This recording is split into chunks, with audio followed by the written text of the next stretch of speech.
खूप वर्षानंतर ती भेटली. आजही ती तशीच दिसली.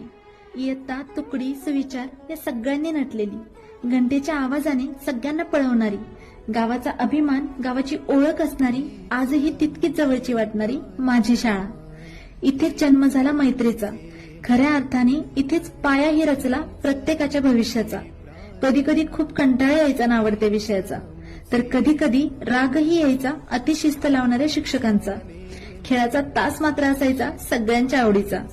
बाईंनी आपलं पुस्तक मागितलं किंवा साधा फळा जरी पुसायला सांगितला तर जाम भारी वाटणं. एकत्र डबा खाणं, भांडण करणं, रडणं आणि नंतर कट्टीबट्टी होणं, हे सगळं बरं होतं नाही का? शाळेत होणारी परीक्षा ही चांगली होती, कारण ठराविक अभ्यासक्रमाच्या बाहेर कधी कोणी काही विचारलंच नाही.